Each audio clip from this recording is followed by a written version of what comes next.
श्रीमद् भगवत गीता 9वां अध्याय।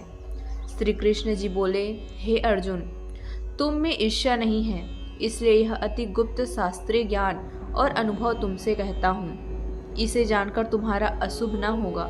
यह ज्ञान सब विद्याओं में श्रेष्ठ तथा सब गोपनीयों में गुप्त एवं परम पवित्र, उत्तम, प्रत्यक्ष फल वाला और धर्मयुक्त है।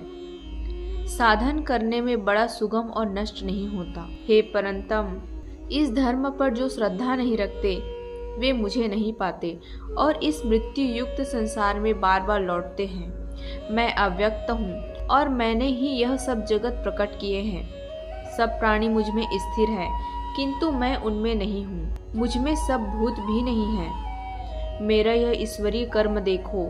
मेरी ही आत्मा सब भूतों का पालन करती हुई भी नियति नहीं है। जिस प्रकार सर्वत्र मेरी ही आत्मा सब भूतों का पालन करती हुई भी नियत नहीं है, जिस प्रकार सर्वत्र बहने वाली महान वायु समस्त आकाश में व्याप्त है, उसी प्रकार सर्वत्र भूत मुझ में है।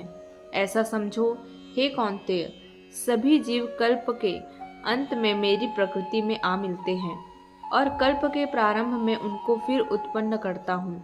अपनी प्रकृति का आश्रय लेकर उसके गुण व स्वभाव वाले समस्त भूतवर्ग को मैं बार बार उत्पन्न करता हूँ। हे धनंजय, मेरे ये कर्म मुझे नहीं बांधते, क्योंकि मैं उदासीन की तरह इसमें आसक्त नहीं हूँ और स्थिर हूँ। मैं अध्यक्ष होकर प्रकृति द्वारा चराचर जगत को उत्पन्न करता हूँ।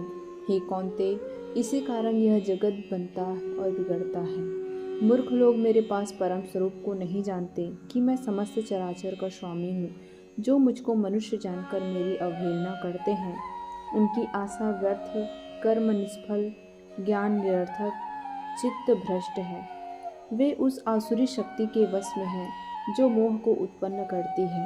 हे पार्थ, विवेकी जन जो दैवी प्रकृति में स्थित हैं, वे मुझे संसार का आदि अविनाशी जानकर अनन्य मन से भजते हैं। वे दृढ़ व्रति सदा मेरी कीर्तन करते और भक्ति से उपासना करते हैं।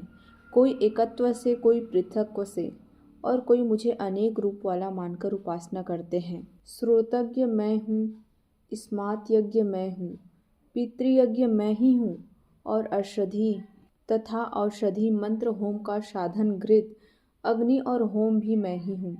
इस जगत का पिता, माता, धारण करता, पितामह, जानने योग्य पदार्थ ओंकार, ऋग्वेद, सामवेद और यजुर्वेद भी मैं ही हूँ।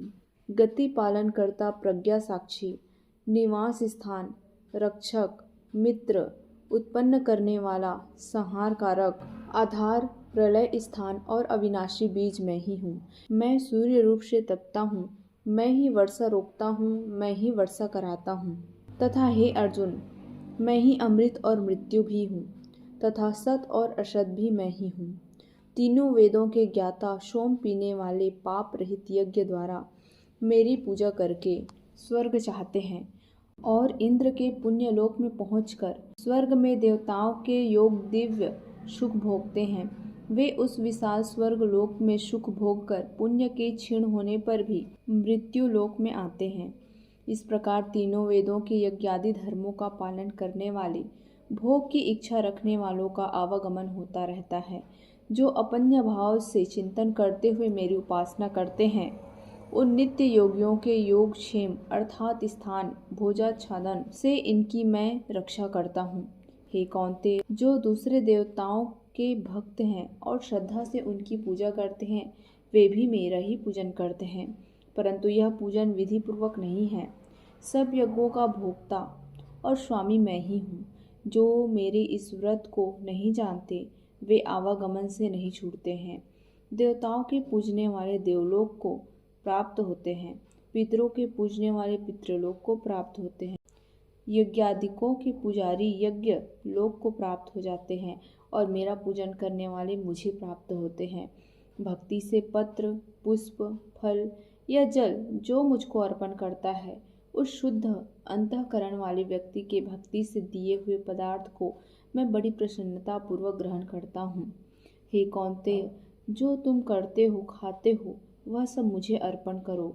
ऐसा करने से कर्म बंधन रूप शुभ अशुभ फलों से मुक्त हो जाओगे और संन्यास योग में युक्त होकर मुक्ति व मुझको अवश्य पाओगे। मैं समस्त भूतों के समान हूँ, न कोई मुझे अप्रिय है न प्रिय। जो कोई मुझको भक्ति से भजता है वह मुझ में है और मैं उसमें हूँ।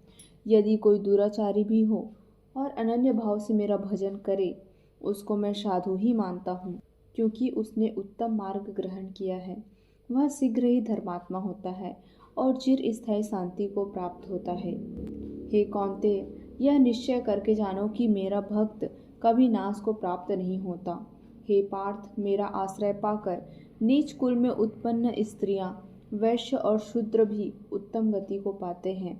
फिर जो पुण्यवान भक्त राजर्षि और ब्राह्मण हैं, उनकी तो बात ही क्या है। अतः इन नाशवान और दुख भरे संसार में जन्म पाकर तुम मेरा ही भजन करो। मुझ में ही मन लगाकर मेरे भक्त बन जाओ। फिर मेरी पूजा और मुझ में नमस्कार कर, मुझ में ध्यान लगाए रखकर मुझ में ही लीन हो जाओ।